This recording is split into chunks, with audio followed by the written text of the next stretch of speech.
What's good, people? Welcome back to Premier League Unpacked, episode 49. We're finally back here with the lads. I just want to say a big up to James as well for jumping on the panel to replace DSG. Get well soon, DSG. Obviously, he's got an operation coming soon, so he's had to kind of fall out, and James has stepped in. But what we all saying, man? We all good? We're good, man. All good, man. All good over here. Chilling Monday. It's a casual Monday for me today. I'm just chilling. I'm here.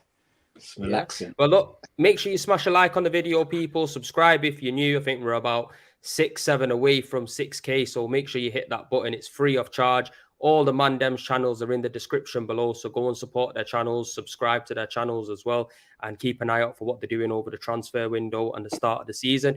But look, I'm going to come to you straight away first, James, regarding Manchester United. It looks like the big news is Onana has signed for the club, £43 million being reported. What do you take from the Onana deal, and how do you feel about how De Gea has been treated in this situation, bro? Yeah, two different questions there, mate. How do I feel about the Onana deal? Great. How do I feel about how De Gea has been treated? Not so great. I mean, I'll touch on De Gea first of all. I think it was very clear for everyone to see that De Gea probably wasn't at the required level to be a Premier League goalkeeper if you want to compete towards the top of the league anymore. So that was quite clear. You've got to remember, he's been here like 12 years, and he's been arguably like the Man United fan base seems to have a really short memory, a really short memory. There's a lot of recency bias thinking he wasn't that great. And I said, if you just want to remember how great David De Gea is, go and speak to a City fan, an Arsenal fan, a Liverpool fan, a Tottenham fan, a Chelsea fan, and like ask them how much he annoyed them for year after year after year after year, just saving shot after shot every time. And he was, I think people forget, from like 2014 to like 2018, the guy was like unbelievable, like absolute reflexes of a cat, like just an absolute unbelievable goalkeeper. And he never should have been treated the way he was. But Man United are kind of classless when it comes to that from a boardroom point of view. You just got to look at like Louis van Gaal, who was basically handed his P45 at the same time as he was handed his FA Cup winners medal. He was basically straight out the door. And we'd never really operate with class with our legends. There's many that have gone. So I feel a bit sad for David De Gea. I kind of wish we got to applaud him off. I wish he had a testimonial. I think there was a time last season when he broke the appearance record for a goalkeeper for Man United, and he was presented with an award on the pitch by Sir Alex. And I think a lot of us in the ground then kind of realised, took a step back and realised that it was probably his last season and his last few appearances. So we kind of took the time then to give him a stand ovation, which is richly deserved because he's kept our team relevant for years, to be honest. On the Onana deal, I'm not going to pretend like I've watched him week in, week out for Inter. I don't watch Serie A regularly, but what I did watch is the Champions League final. And the biggest credit to Onana is probably, Fish will know this, I think Pep came out after the game and was like, listen, we couldn't really play our usual game. We couldn't really press them because they've got an extra man at the back. And if you compare that to what teams said about Man United last season, whether it was Newcastle coming out and saying, you know, they were the easy to press, or City in the cup final saying that they could get after United when they were at the back, it's going to be completely different with a keeper that plays that brand of football at the back. So excited to see.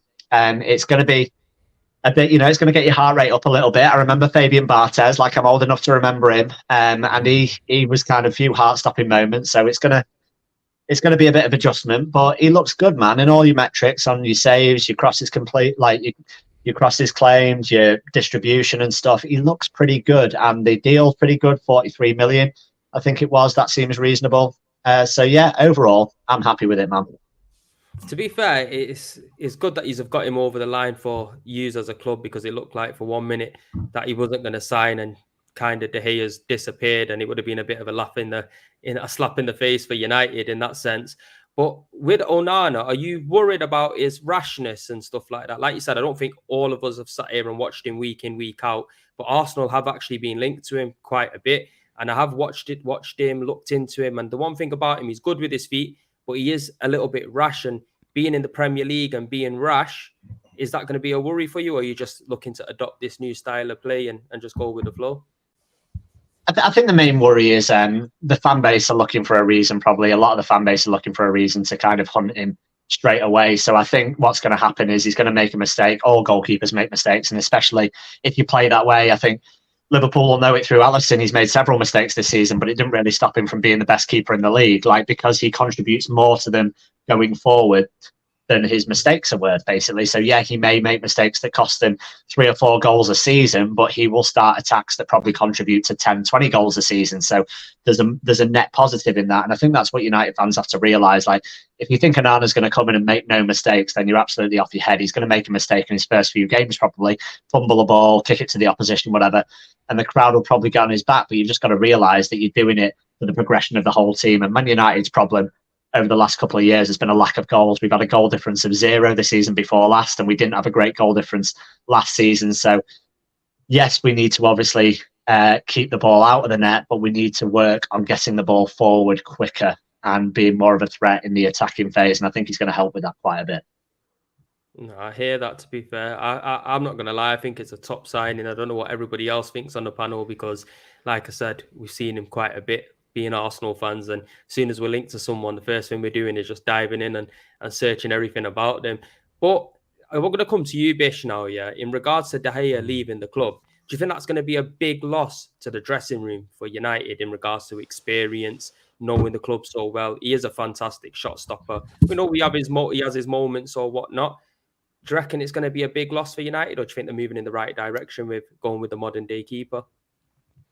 I think it's hard to say what the impact's going to be on the dressing room. Obviously, I've not been in the dressing room, and I don't think that United have the last few years necessarily. That wouldn't be one of the first things you would say from the outside looking in, that they look like they've got a great dressing room. It didn't look like it was a terrible dressing room last year, but that isn't something that they're kind of renowned for in recent years. So who knows what role he played in that or not.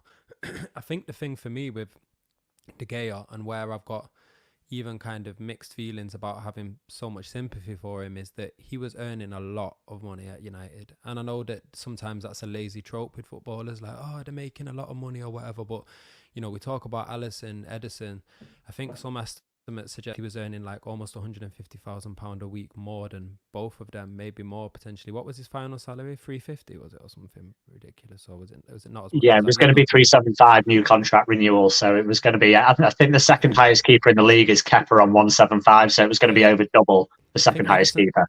I think Edison might be on 100 or 120. I think he's renegotiating at the moment. So for you to be paying 3 times as much a week, as what City are paying, as what Liverpool are paying for Alisson, I think that's been a problem for United for a while. And I think when someone's earning a lot of money like that, it also gets a bit blurry when we start talking about things like loyalty and stuff. I'm not going to say that De Gea has not been loyal. He's been there for 12 years. He's been there. He's had down periods, and in fairness, he's often kind of fought his way back out of them, and he's looked kind of quite decent in the last season and looked like maybe he was finding his feet again.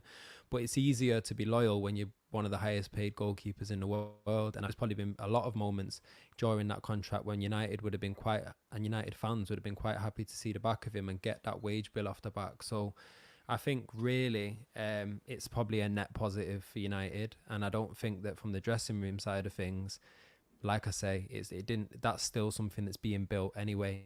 So I think probably new people coming in and new faces that can be part of that building project for Ten Hag anyway. But I don't know from the outside looking in. That's my intuitive feeling on it. Say no more. Let's answer this question from Smoky Settings. Big up for the super chat. Big up Premsy, my first super chat on a Real Ones channel. Appreciate the love, bro, each and every time. Love everyone's transfer business. What do you think will be the underrated signing of the window, boys? Let's go to you, Roms, to answer that question first of all. Obviously, it's hard because everyone's not through, but so far with the players that are being accumulated by the clubs. First of all, big up. I missed this show, man. It's been months, weeks. So big up everyone. Hope you're all good. Underrated, I'd have to say. You know who I'm actually gonna go with, and it might surprise you lot, but Manuel Solomon for Spurs. The reason why I say that is because I think he won't be a star at Spurs. I think Patrick will agree, but I think when he comes in, I think you're gonna realize his impact whenever he comes on the pitch, and he's always gonna stay his emphasis on the game because he'll probably get the last 20, 30 minutes to come on and probably impact the game, whether Spurs are behind or even in front. But I think he's a tricky little baller. And even at Shakhtar, I'm not going to act like I watched that league, but when he played in the Champions League against the big boys, Madrid and other clubs, you always noticed him. You always noticed he was on the pitch. I think for Spurs, I think that's going to be an underrated signing because it'll be easy to say another sign that we kind of know will do well for the rest of our team. But I think that's one that's going under the radar. So for me, it's Solomon. Say no more. Guna, who do you think is going to be the most underrated signing? I don't know. I think probably I'll say Mason Mount because I think he's that shit. He's going to help everyone else. So dumb. We'll see. James, go on. Who's your man?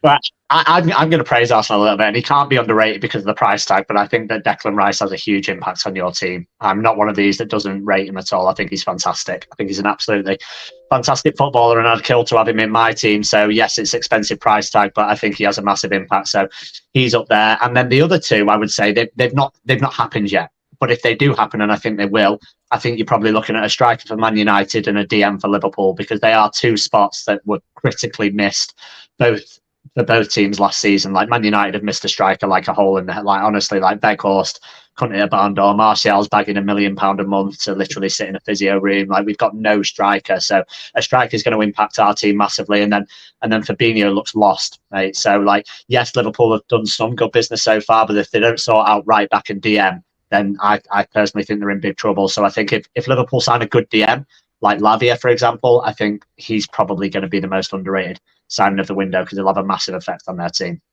Well, use what I hope and pray that you don't sign Weghorst again. You know what I mean, bro? Otherwise, that's going to be a dead signing. Patty, who's your guy? I think our keeper, Vicario. I think like the more I've seen of him and the more I've watched of some of his stuff, he's actually a very good goalkeeper, like playing out from the back, doing all the things like, I'm not going to compare him to Onana, but in the sense of a good goalkeeper that you can actually trust to build up with, and he can spray and distribute the ball. He's actually a really good shot stopper as well. So he comes into the league. Not a lot of people know about him or had even heard of him. We only got him for 17 million. So, I think he will be slightly someone that people start to rate as the season goes on. Obviously, I wanted David Raya, and it's funny because we were looking, they wanted 40 million for David Raya. Man United just got Onana for 43. So you can kind of understand the levels of why Tottenham may have pulled away. I was annoyed, still disappointed that we didn't go for David Raya. But when you see the price of goalkeepers, 40 million is a lot for David Raya when Onana's 43. So Vicario, I think, will be a good one. Solomon, to be fair, Roms, I'm not sure. I liked him at Shakhtar, like you said. Didn't really watch much of him at Fulham, but I did see the goals he scored. But no assists kind of worries me, but we'll see. But yeah, and then I think, again, Declan Rice, he's not underrated, but that is a game changer for Arsenal. Like, there shouldn't be any excuses now for Arsenal. With Declan Rice in that team, with all the other bits, they should be trying to win the league now. Not trying to, they should be winning the league. That team now is as good as and as expensive as any other team in Europe.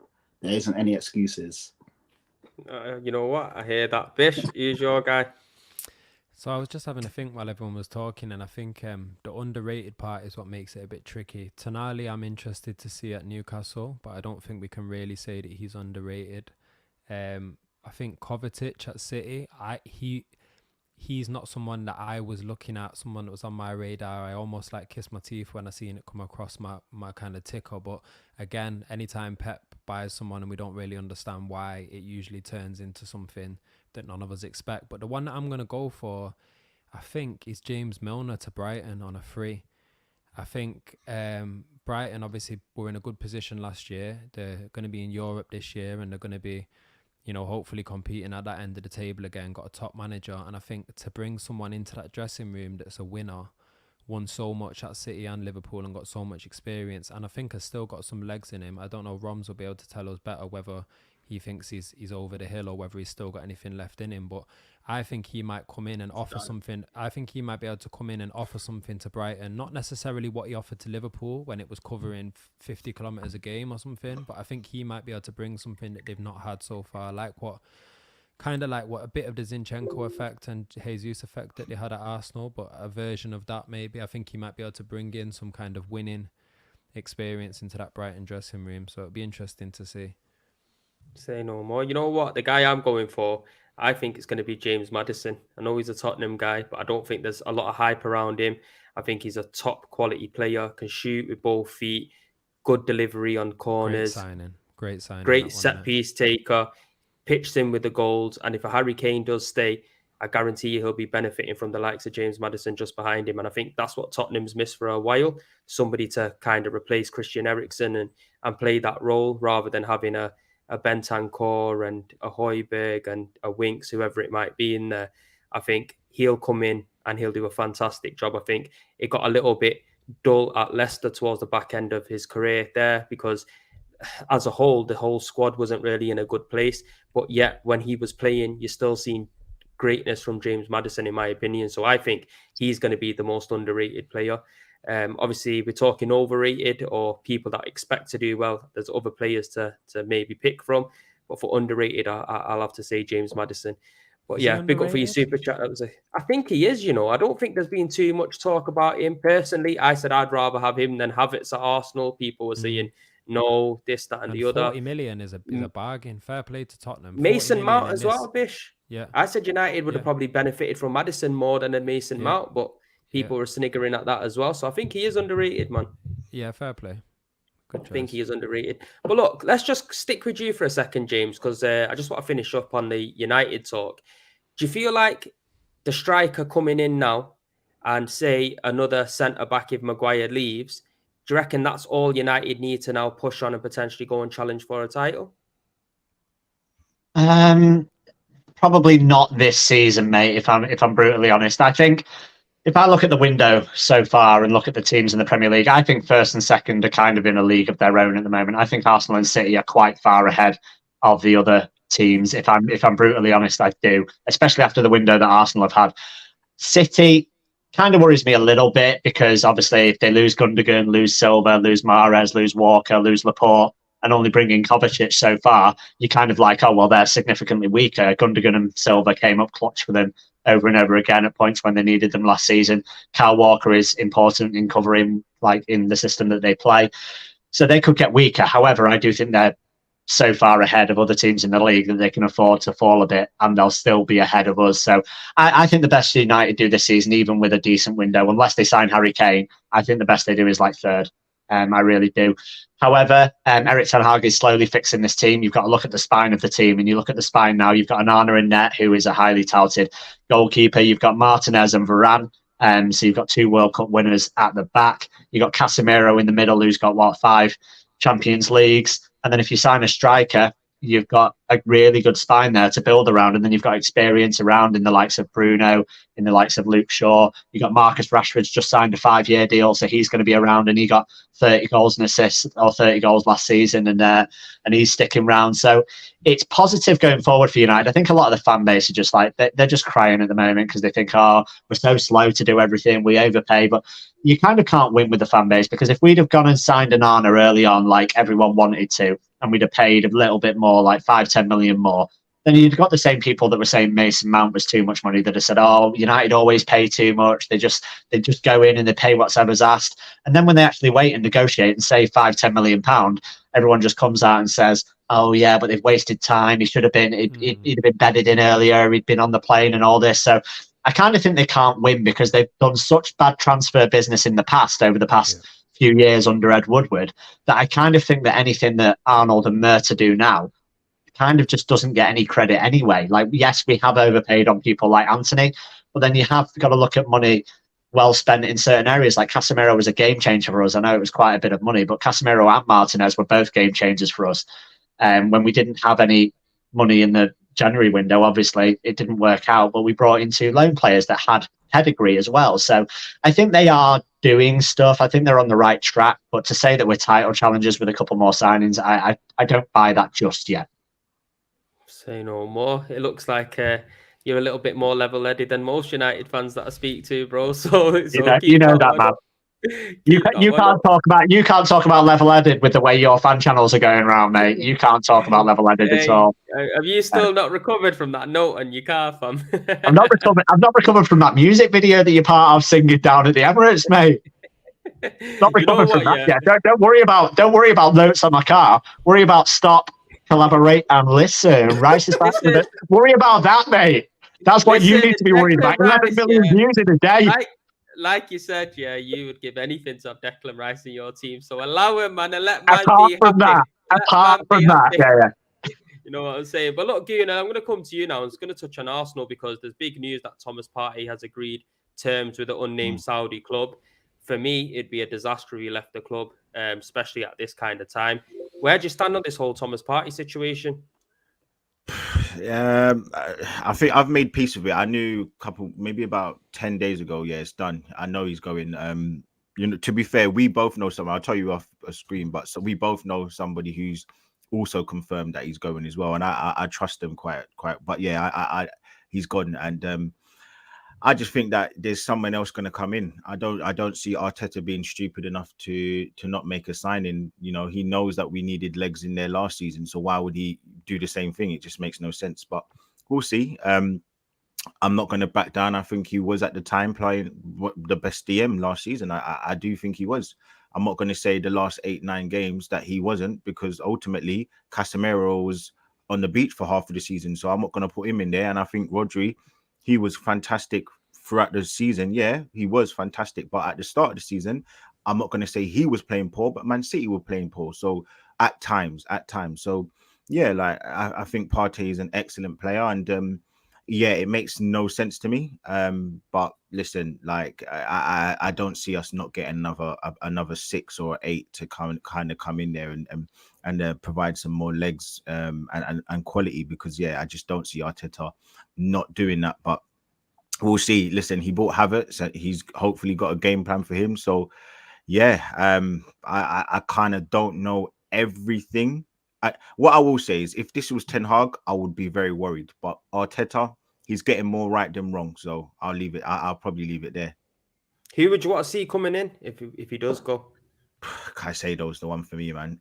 Listen, I will say it now. I'm not, but if we get Caicedo, we win the league. I'll just say it here. I think he's that good, and I think with what we've got already, it's wrapped up. I think it's just wrapped up if we get Caicedo. I don't think we will. I really don't think we will. I think we'll try and go for someone else. There's links to Frankie De Jong. I don't see that happening. It could do. There's links to Tuameni from Real Madrid. I definitely don't see that happening. Lavia is also the most obvious one. Obviously, Liverpool and us are kind of battling with Chelsea in the background. So yeah, if we could get Caicedo, I would say we win the league, because we've just got too much quality throughout the squad. So we'll see, man. We'll see. Do you know what? I'm a bit worried, Lee, because I don't think we're going to be bringing Havertz into this team on the highest amount of money. What, 350k is being reported, highest earner to be sitting on the bench, and that kind of leaves it to be, if Partey goes, Rice would drop in as the 6, Havertz would play that box-to-box role, and it looks like Odegaard's going to be kind of our more progressive 8. And to be fair, if that was the case, I'm not going to lie, I don't know where you stand, because I haven't actually spoke to you about this Havertz situation, but I'm pretty disgusted in that signing. Obviously, we're still going to have to wait and hope and pray that he comes good. But from what I've seen of him for the last 3 years, he just hasn't lived up to it in the Premier League. And I do not understand why we paid 65, 70 million for him.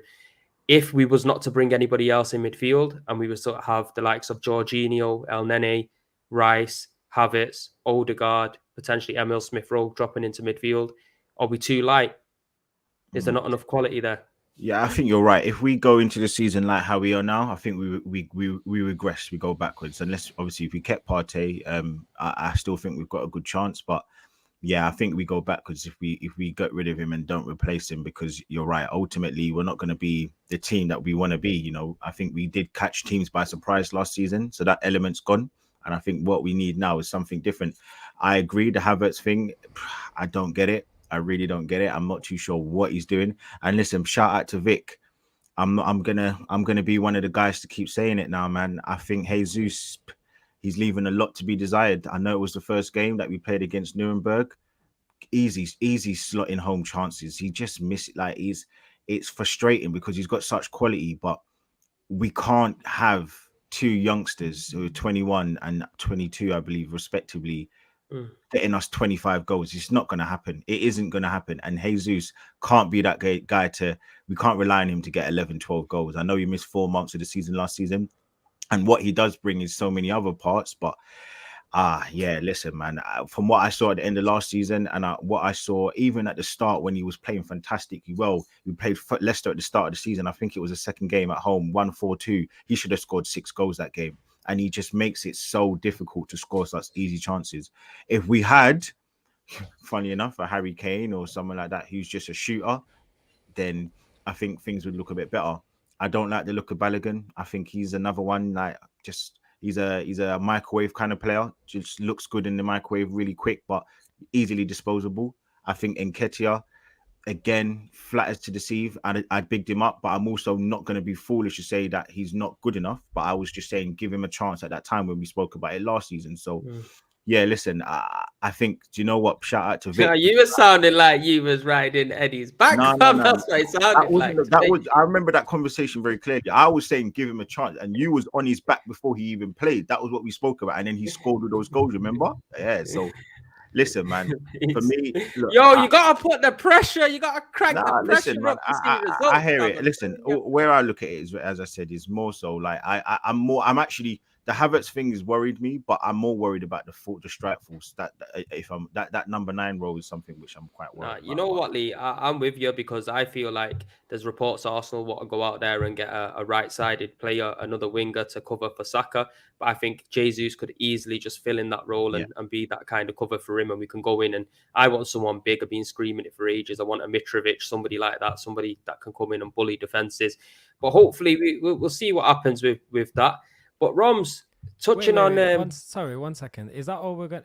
Is that the end of the Partey conversation, or do we want to get? No, I'm carrying on, bro. Off to Saturday? I was gonna say quickly, just we know why he's leaving, right? Do we want to go back to that combo? I don't know about that. You get me innocent until proven guilty, fam. That's what I'm. It's not your problem anyway. It's not your problem anymore anyway. Now is it? So go on, I was gonna say Premsy, quickly. You know, you were like on the right side, you obviously want another player to not to compete with Saka. Obviously, they won't displace him.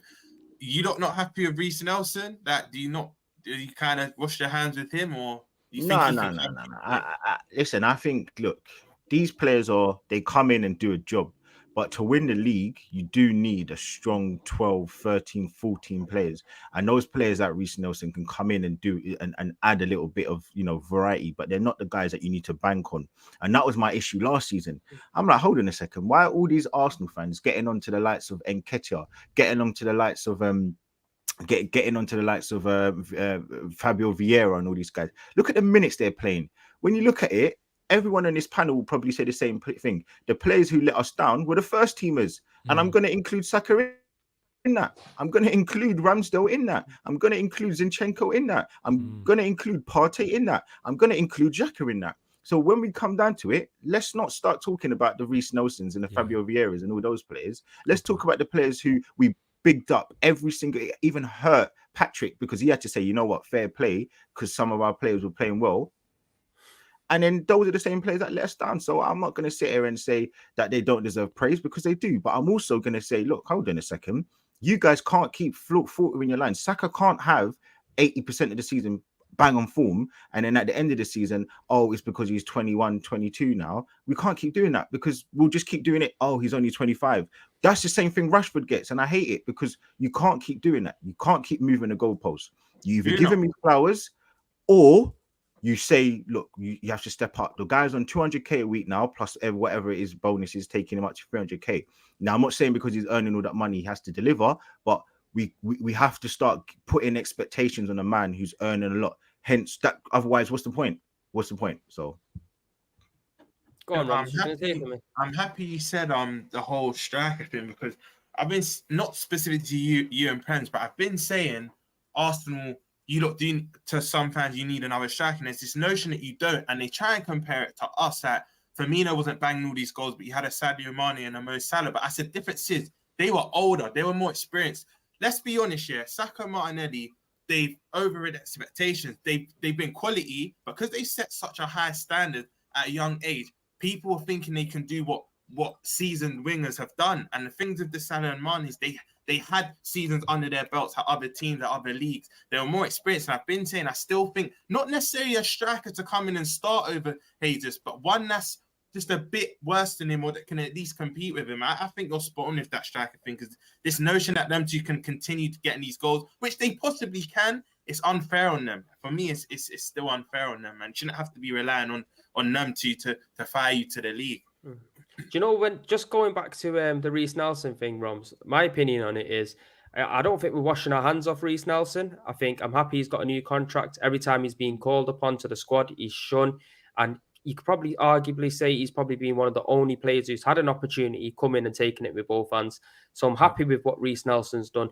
The thing is, Reece Nelson for me is going to be a player where if we need him at worst case scenario to come in for a Saka or a Martinelli, which is worst case scenario, then coming in the league. But we still got the FA Cup and the Carabao Cup that I want to go far in the competitions. And I think at that level, they'll be perfect to just literally come in there, be first teamer inside the Carabao Cup, FA Cup teams, and still do well for Arsenal. So that's how I see it. But like Guna said, if we really want to go and push on now, we're in the Champions League to winning these big trophies and emulate what the likes of Man City have done, we have to be serious now because this is our best opportunity in so many years to progress. And I'm really happy that Arsenal have not just rested on their laurels and we've came second, came close to the league, and we went out there and brought a 30, 40 million pound midfielder. We broke our transfer record. We've gone out there, put the money down for Rice, and it looks like we're moving in the right direction.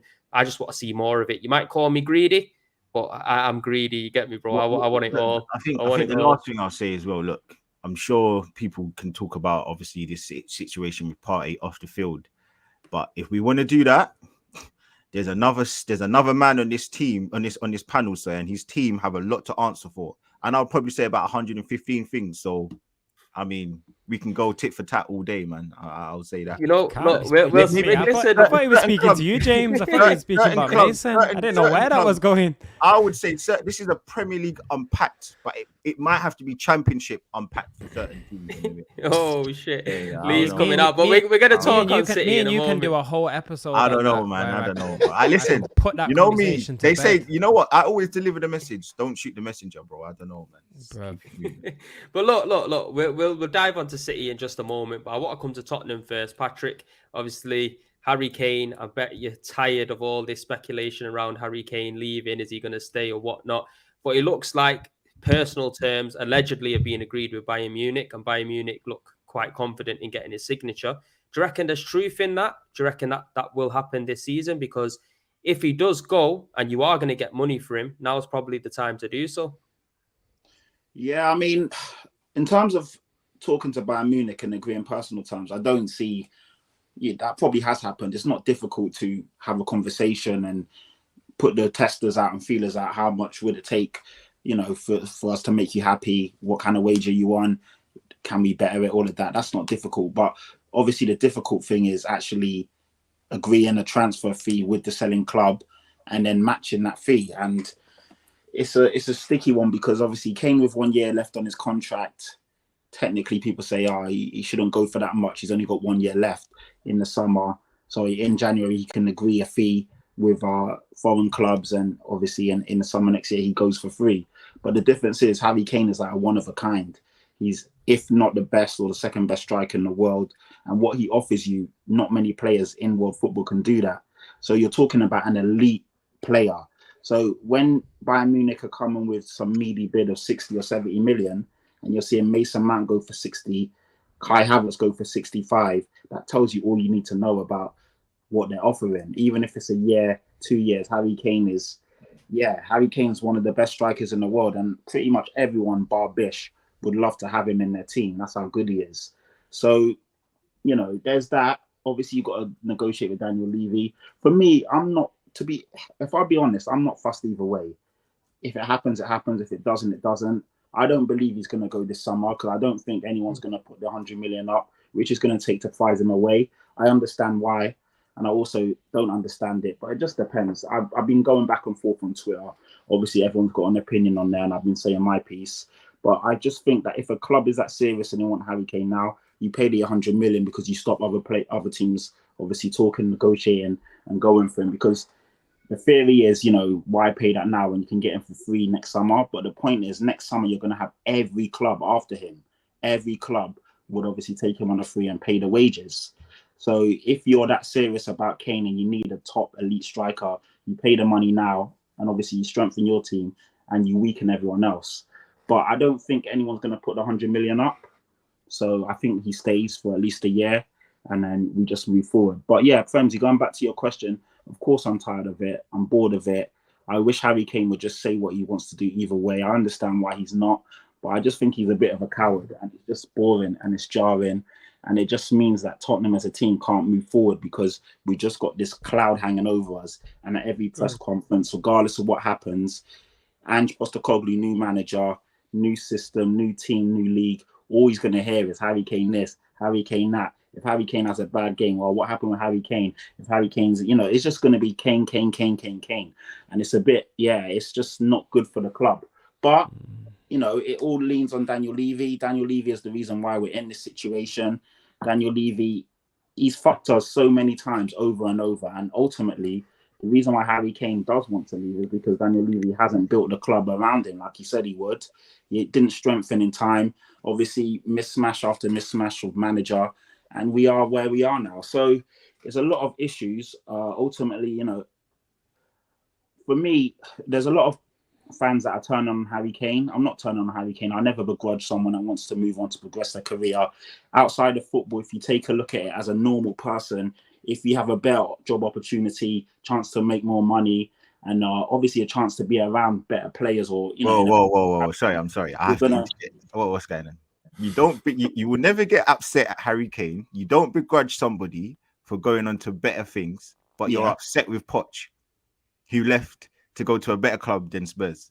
Poch didn't leave to go to a better club. Poch was sacked. So let's call it. Poch didn't leave us and say, you know what, I'm going Chelsea. Poch was sacked. Okay. And then it's been like 3 or 4 years. He's gone. Yeah, like sounds a bit. Chelsea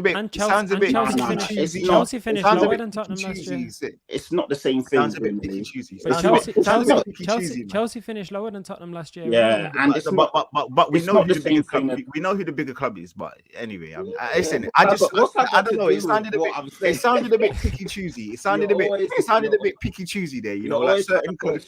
Certain clubs, like Lee was looking waiting for anything.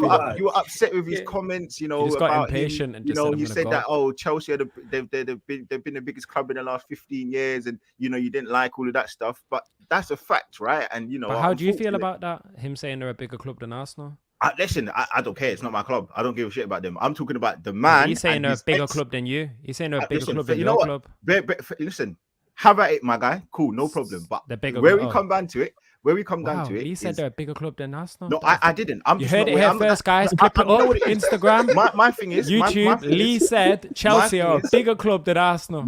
My thing is, I'm sticking on the point what I'm making here, and the point is that I heard just a few minutes ago one of my good friends on this panel, Patrick, say, I do not begrudge Harry Kane going to a bigger club. So I don't understand why Poch is now getting no. Okay, all right. I don't get it. You're twisting a lot. I need answers. Listen, as an intelligent person, as someone who can take my football brain off and actually have a normal conversation and actually just take things in, not just being a football-minded person only. There's nothing wrong with someone who wants to have ambition, wants to move forward. It happens all the time. Manor Solomon moved from Fulham to Tottenham. I mean, you saw McAllister move from Brighton to Liverpool. Players move and go up all the time. That's football. And if none of these players had ambition, they would just stay where they are. It goes the same with Harry Kane. I'm not deluded enough to think that there's no club bigger than Tottenham and bigger clubs couldn't attract our players. Of course they can. Obviously, I'll be upset if Harry Kane leaves, but like I said, I can't begrudge someone that actually wants to take a step up and further their career.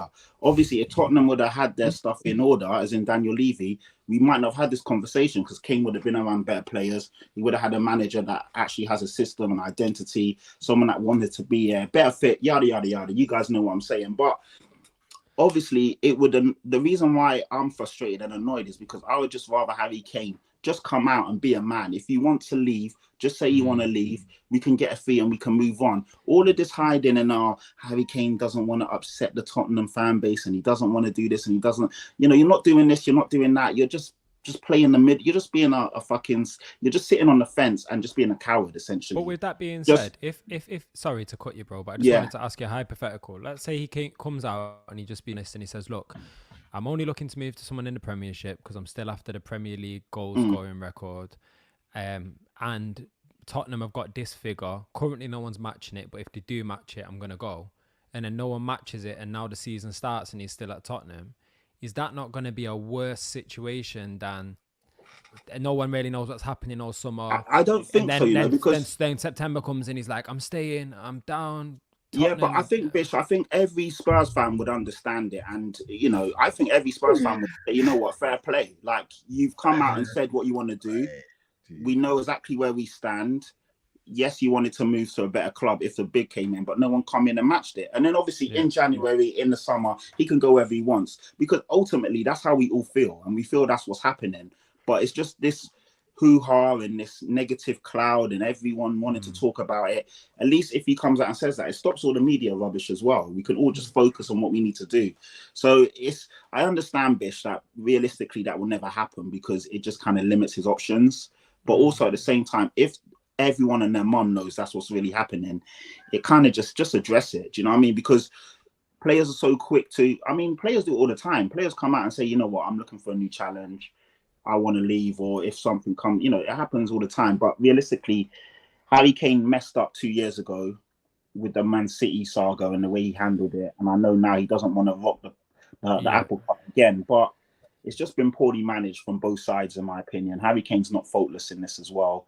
And obviously Daniel Levy is nowhere near faultless.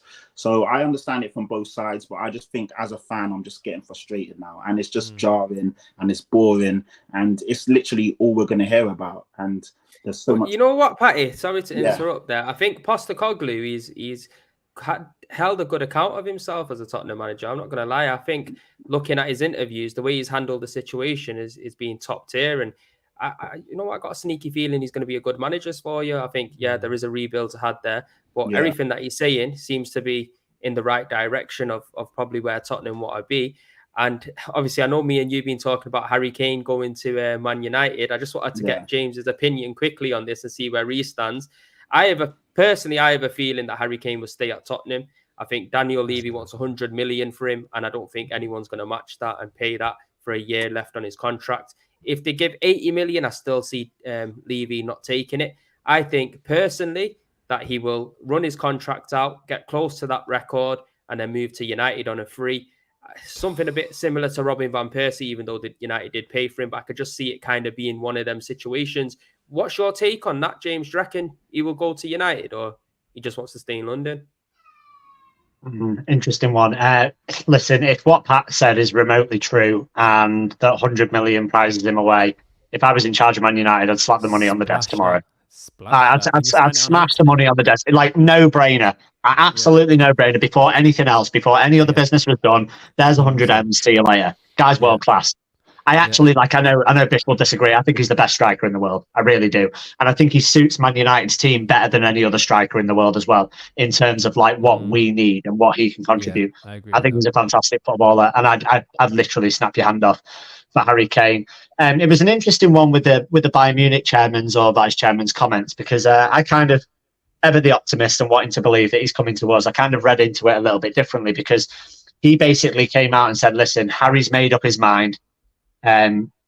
He's told us exactly what he wants, and that's that. And he won't be playing for Tottenham. Basically, he won't be there next season. And part of me thinks maybe he said that he just wants to play in Europe next season. Maybe he just said he wants to play in the Champions League next season, and that doesn't rule out Manchester United, and it doesn't rule out other clubs either. The thing that rules out, or potentially rules out, Manchester United is Daniel Levy. That's the only thing that I think rules out. And we know he's a very shrewd businessman, but we also know he's quite a spiteful man. So there's two sides to it. It's like, which one is going to rule the roost? Is he going to be so spiteful that he's just going to let him go for free next summer and just say no to any kind of money from Premier League clubs? Or is the businessman going to take over and say, listen, if we can get 70, 80, 90, 100 million now, then I can't risk losing, like my ego can't risk losing 100 million quid. So we sell him now. I don't know which way it's going to go. I kind of think United are stalling on this Højlund deal, and I kind of think they're trying to penny pinch elsewhere, trying to save money on this Onana deal, and they're not really going for other targets. And part of me kind of thinks that maybe they're just waiting for a sneaky little bid at the end of the window when Kane, there's a bit of uncertainty around it. We don't really know what he's doing. And listen, that might be optimistic, but if I was Harry Kane, and I've said this countless times, but yes, he could go to Bayern Munich, and yes, he could win a Premier League, and yes, he could arguably win a Champions League. But I say Premier League, I mean German League, Bundesliga. If he goes and wins a Bundesliga at Bayern Munich, so what? Join the 500 others that have won. That doesn't enhance your reputation in any way. Yes, you've got a trophy, but it doesn't enhance. You didn't win them that trophy. They're winning it regardless of whether you go there. If he wins a Champions League, that's different. But they're not going to be favourites for the Champions League. I think City is still going to be favourites for that competition, and Real Madrid are going to strengthen as well. And I think other teams will be there. So I don't think it makes sense for Harry Kane to go there to enhance his legacy. And for me, if you look at the legacy of someone that could be the top scorer of all time in the Premier League versus someone that could go and win one Champions League, let's rewind back to like 2003 and pick a random striker that won the Champions League that happens to be at my club now, Benny McCarthy, and let's pick someone who had the Premier League record 20 years ago in Alan Shearer. And let's think about who goes down in history books greater out of Benny McCarthy and Alan Shearer, because I can guarantee if you ask 100 people, 99 people would say they remember Alan Shearer more than Benny McCarthy. And the one person that remembers Benny more is probably his mum. Like, I just, No, I but don't that example, Kings, is that it's not because I love Benny McCarthy, but it's fact. It's absolutely fact. The problem is that example, is that Alan Shearer's won the Premier League. So you're not just talking about the top goal scorer, you're talking about a guy who's actually done it and won it. And the problem with Harry Kane, I'm sorry to say, but he's the biggest loser you'll ever find. Yeah, but like, Lee, you're just talking of emotions. Harry Kane, no one remembers that Alan Shearer won the Premier League. Most people remember Alan Shearer for the 260 goals. Let's be honest. No, that is correct. But what I'm saying is that example. That listen, I'm not disagreeing. But obviously, but we're talking about that. I'm just tongue in cheek. He could pick. I'm just talking about that example. I'm just talking about the fact that Benny McCarthy isn't a no name, but in South Africa, the guy's probably a king. And the other part of it is, and I'm just saying to you, is the fact is the man has won. He's won the Premier League and he did it more or less goated by himself. So I'm just looking at it and I'm saying that example that you're using with Alan Shearer is really difficult to use because the guy has won. And I understand what you're saying, James. I understand. But the metric's different though, because what I hear from people is like, say if this Harry Kane to Man City move hadn't have broken down 2-3 years ago and he'd have gone to Man City, he would have 2-3 Premier League trophies by now, no doubt about it. Man City win that Premier League with Haaland or Kane up front. There's no doubt about that. They win the league. So like saying that, judging someone's reputation on the fact that they just haven't won anything is ridiculous. The idea that he could sign for Man United, win one Premier League, and all of a sudden he goes from not being in the discussion for top 5 strikers of all time to arguably being one of the greatest just because he's won something as part of a team is nonsense. Harry Kane's an absolutely fantastic footballer. But Lee might be, to be fair, Lee might be talking about for Kane himself at the end of his career in his house when you've not got nothing in your trophy room. But before we just quickly, if it's all right, before we get onto the Shearer Kane thing, I just wanted to ask Pat and James. I don't really understand why, if money's a barrier, why do United not put together a package, money plus players? United have got players to get rid of. If United come to Tottenham, and this is what I was going to ask to kind of both of you, is how would you feel about a deal like this? If United offered, say, 60, 70 million plus Sancho and Maguire, let's say, just for example, to pick 2 players, or they offered 60 million, 70 million plus Sancho even, or 60 million plus Sancho, would you take that as a Tottenham fan? And James, would you be open to something like that, where it's like, right, we're going to give a chunk of money and a player that, because there's a few players in that United squad that could be a high value player for someone else, but United fans and United probably feel a bit like this could easily not turn itself around here, if that makes sense. So it could be a win-win. Pat, go first. Yeah, I mean, that sounds like a decent offer or proposal, but I wouldn't take it on the fact that I'd rather take my chances with Kane this season under Postecoglou, under an attacking manager. This is with an asterisk that we get 2 good centre-backs in and see how high up the league we finish. If Kane's going to go, he's going to go. But at least then we have a fighting chance of finishing in Europe. Maybe an outside chance of Champions League football. If other teams stumble, there's always a surprise. But then what do you do in the Champions League that next year without a Kane and without any money to spend and without any replacements? I mean, well, Tottenham do have money. That's the thing. Regardless if you Kane or not. So Bish, I get what you're saying, but it's just whether Daniel Levy is actually going to push the boat out, and if he doesn't, then it's the same old vicious cycle, regardless of who we have. Even with the Harry Kane money, if you're not going to go out and spend it on the top player, it's the same much of a muchness. So exactly, the Gareth Bale Magnificent Seven. The only good player there was Eriksen. Well, I think Nasser Chadli was okay as well. He was underrated, but in terms of top players, there was 1 out of 7. Lamella, flatter to deceive, and over time he wasn't that great. But so yeah, I mean, So definitely not you Harry wouldn't Maguire. accept that. So I wouldn't. I'd rather take my chances with Kane, see how high we finish, and then we go from there. If he's going to leave, at least, you know, you've got, because we're in such a big rebuild with a new manager, new goalkeeper. We've already got in so many new players. I think sometimes it's too much if you change too much all at once. So I'd rather just stick with Kane and see how you know, take our chances. This is right now because of everything that's happened outside of the Kane thing. James, would you be willing to do that? Yeah, like 60 or 70 plus Sancho, I'd do all day, mate. I really would. I know you think that's mental. Like, I would. I've seen plenty of him in the Manchester I'd United give shirt. Sancho away for free, mate. That's what I would do. Yeah. Listen. But he's probably worth still. It's obviously not worked out for him in the Man United. I don't think you can doubt that he's been a fantastic footballer and that his talent is like quite clearly ridiculous. If you watched him like at City youth level, you'd know that he was right up there, right? So he's obviously a good player. He was fantastic in the Bundesliga. I just don't think his mentality or attitude seems to be right for Manchester United. And I do think there's better options on that right-hand side or in the 10 role. And I think he is kind of surplus to requirements if you can include him in a deal getting the best striker in the world to Old Trafford. I think it's a no-brainer for me. Obviously Maguire is surplus to requirements at our club and is being looked at, I know people can laugh, but being looked at by Chelsea, Spurs, Newcastle, Villa, West Ham, etc. If you're looking at 70 million plus Maguire, I'd probably do that as well. I think I probably value them a bit higher than other people do, but I value Maguire at like 35-ish. I value Sancho at probably 40, 45-ish. So if you add those up to about 100, 110 for Kane, then whatever the difference is, yeah, I'd look at doing that. I'm desperate to see him in a United shirt. I really am. I think it's Robin van Persie version 2. Apart from the teams that we've got to catch are higher than the original City team from 2012 that won it. I think Arsenal and City are at a level above that City team were back then now. So I'm not saying he comes in and wins us the league, but I do think, you know, if Kane comes to Man United, he makes us massively competitive and gives other teams something to worry about. Yeah, I agree. Say no more. Roms, just to bring you in, last word on Harry Kane before we move over to City. You know, me and Patrick, we've discussed this before in regards to the two teams that I potentially think that he could go to. I think Chelsea, with the, you know, the rivalry that they got, if he goes there on a free, he might be looked as a Judas. Arsenal, I'd love to have him, but I doubt we'll end up signing him. For me, obviously, City, they got Haaland. They're not going to look to sign him. Liverpool or United is probably his best options if he wants to stay in the Premier League. I'll rule us out from now. Could you not afford him even if you got him on a free to put that fee into wages? I just think, and I know you said it for months, Prems, that you've always had this feeling he goes United. I've always had that feeling too. I think he stays at Spurs. I think even if Bayern meet the valuation, I think Kane just stays. I thought he would leave, but I think recently I just think he stays at Spurs. But I think next summer I can just see him going United. It just makes sense because similar to what you said, I don't think he'll disrespect Spurs and go to Chelsea or Arsenal. We can't afford him. Well, if we miraculously get new ownership between now and next summer, then maybe. But I just think United. Does he even fit your kind of mold of the kind of strikers that you like?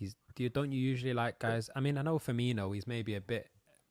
But that's how good Kane is. Kane could do the Firmino role as well. He drops in often, and if anything, if he drops in with a Salah or a Diaz running in behind as inside forward, it would still work. It would still work. I said I would love Harry Kane for us, but us Liverpool fans, we're in this position. We know our ownership. We know the regime we're under.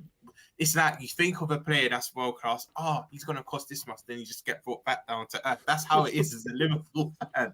It's just how it is. But I would love Kane to be a Liverpool player, but I just think when it's all said and done, I think he ends up at United next summer. But I think he stays at Spurs this summer.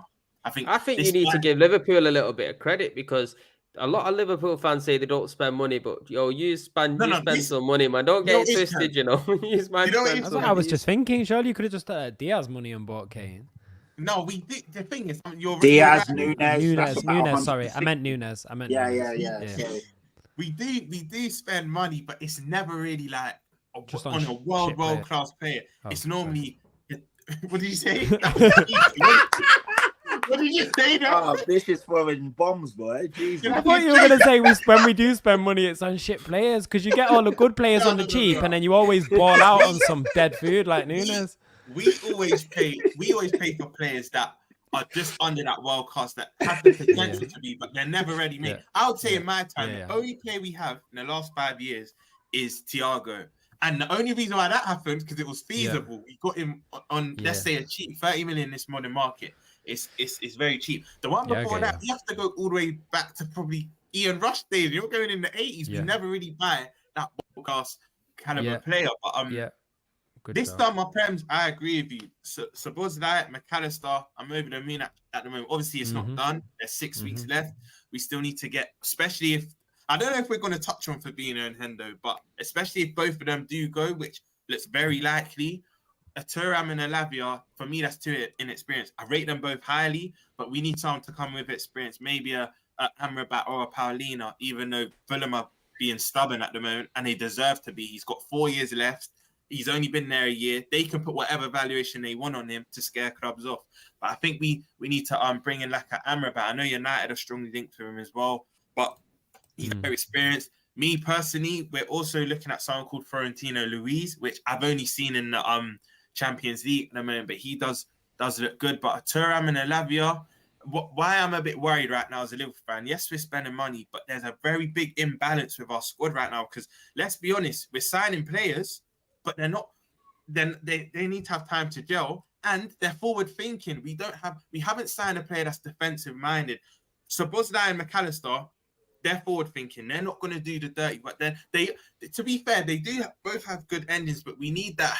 We need that player like a Caicedo, a Tchouaméni, a Rice that will get about box to box. But again, we're not going to spend that type of money on that type of player. Your Szoboszlai, your McAllisters, yes, but I think once it goes to that 80 million mark and north of 80, we don't spend that type of money. Yeah, we don't. Yes, say no more, bro. Just before Bish has to jump off as well, I just want to come to you regarding City. Obviously, the stream stretched on a little bit. We've only got a few minutes left, but I want to get your thoughts on Gundogan leaving, potentially Bernardo Silva leaving, and if you've got any news around that. Kyle Walker also potentially being linked to Bayern. How does this sit with you with a lot of players potentially leaving City? It's difficult, man. It's. I mean, the Gundogan's difficult because for me, I know Kevin De Bruyne was like the face of that midfield this year, and he was the one that made it into the team of the year, and he's the one that will probably be up for, competing for Ballon d'Or and stuff like that. But for me, I think that Gundogan was probably the key man, or he was the clutch man. That's probably the word. It's very similar to when we first won that, had them years of first winning the FA Cup and first winning the title back when we were going back and forth with United. Often the focus was on Aguero or maybe Silva, but the clutch guy in the big games was Yaya. It was Yaya that scored against Newcastle. It was Yaya that scored. Obviously, it was Aguero that scored against QPR, but, Gundogan this year, especially in the run-in, clutch goals in FA Cup finals, FA Cup semi-finals, big games in the run-up in the Premier League, massive performances in the Champions League. It's going to be really difficult to, and also like this, he's been good in previous seasons, but it's like this was the first year and the only year that we've seen him at this level. So it almost feels like we only got 1 year of like true prime elite Gundogan. I could have definitely enjoyed seeing him for another 2-3 years at this level. Bernardo Silva, obviously I'd be gutted to lose as well, kind of for different reasons. We've had Bernardo Silva longer. We've had years of seeing what he can do. So part of me feels like he's wanted to go for years. He's wanted to be closer to family for years. Obviously, if that's what he needs, then he should go. But with Bernardo Silva, it's more that he's such a unique player. Like, I don't know if there's anyone else I've seen in world football that's that press resistant. Like, he's just in the Champions League final, seeing it up close and being there in the stadium and the tension and the anxiety being so high, and then in these anxious moments just seeing him receive the ball with 3 men on him and just wriggle and spin and turn around and start dancing and like looking like he's just playing around. Like, even on that pitch of elite professionals, he was just a head and shoulders above of everyone in that aspect. And I think that's a really hard thing to lose, especially for someone like City, because I think those players, him, Grealish has kind of been brought in, I think, a little bit to be another one of them people, very press resistant. They allow us to they're like a pressure release valve. When a team is getting a good press on us and we look like we're being pinned in, if we can get the ball to Grealish, or even more so get the ball to Bernardo Silva, there's a good chance he's going to be able to turn a man, get space from a man, and just release that pressure back out again. And then as a team, we can reset and we can just apply ourselves. So I don't know which one actually will be the bigger loss. Both of them are really huge losses. Kyle Walker, I don't think will go. I hope he doesn't go, and I don't think he will go, partly because I think that they'll want to keep him a bit longer, both for what he brings, but also to just give tutelage to Rico Lewis. I think that it's really important sometimes to know when you've got one of the best in a position on the way out and a real high potential player coming through. Unless Walker really wants to go, I think they'll keep him in. But the other two, I actually don't know if Bernardo Silva will go either. There's talk about him going to Saudi Arabia. I don't think that makes sense because that's further from family. And it doesn't seem like there's any offers at the moment or any real strong rumours about anywhere that would take him that's in Europe that he would want to go to and that City would want to sell to that is closer to home. I know the Barcelona story's been going on forever, but it doesn't sound like there's actually been any real substantial claims about any offers coming in from Barcelona. So I'm kind of unsure whether we will see the back of Bernardo Silva, but I do think that this summer, losing some of these players, if they do go, is going to be challenging. And I think that combined with the kind of come down that you're going to get from finally winning the Champions League, finally winning the treble, means that I think we're definitely going to come up short on one front this year. Whether it's in the league, whether it's in the Champions League, I don't think we can go and do it again back to back. Yeah. Do you reckon the Community Shield will have a bit of I'd say, an indication of where the two teams might end up, Arsenal and Man City, because that's going to be the first game, warm up to the season. I'm guessing we're going to probably field out our strongest teams. Well, it's how do you see that working out? I mean, when is that, by the way, before you start answering? When is it? I just checked the other day. I think it's in 2 weeks. I got a message. Okay, so it's coming soon. It's coming soon. Yeah, I think it's after. In July. I might be tripping. Let me just check. Well, it won't have any barometer. It won't have any barometer though. But I can tell you for sure because Liverpool were in it with us last year. Yeah, last season Liverpool Nunes was the best player. Nunes was the best striker ever, isn't it? So and that season we signed Sanchez and he scored that screamer in the Championship against City. We didn't do well that season. I actually wanted to ask you guys, in particular, Yuli, how do you feel about being in the Community Shield as just like an honourable mention, like just filling in the gap, like you didn't actually win anything. No. Do you know what? Let me say, right? Does it feel like I'd rather not be in it, or is it like we're here now? Let's try. I actually didn't know that Arsenal were in it because I didn't know how it worked with. I thought we had to win a cup. I genuinely didn't know. But I'll tell you from experience, when you finish second, if everyone else wins, if no one wins the domestic cups, let's say City win all of the other cups, then as second you have to play them. Yeah, I didn't know that. I genuinely didn't know that. So I thought Man United were in it, the honorary kind of pick, because obviously they won the Carabao Cup. But I didn't know it's the FA Cup winners and obviously the first place of the Premier League. So that was news to me. I didn't know. So yeah, I mean, look, it's something which I guess Arsenal are fortunate to be in. I don't know. I mean, look, whatever they got in there, fine. Listen, like it should be a good game. I think we actually have a good chance of winning the game, but we've got a good record at Wembley as well, and against you at Wembley, it's not the worst in terms of the other teams. So true. I don't think we should be that scared. But I'm sure Man City are going to be. Do you know what? If I can get tickets, I had a ticket, but I just unfortunately I can't make it. I've just got so much stuff to do. This season is going to be hard for me to come to a lot of games like I normally do. Obviously, I've got a few things going on personal life wise, so I'm going to try to pick and choose when I can go. But to be fair, obviously, Charity Shield is not really a big trophy in my opinion, and we clearly see what people regard the Carabao Cup as if they don't let United play City inside the Charity Shield. So there you go. There you go.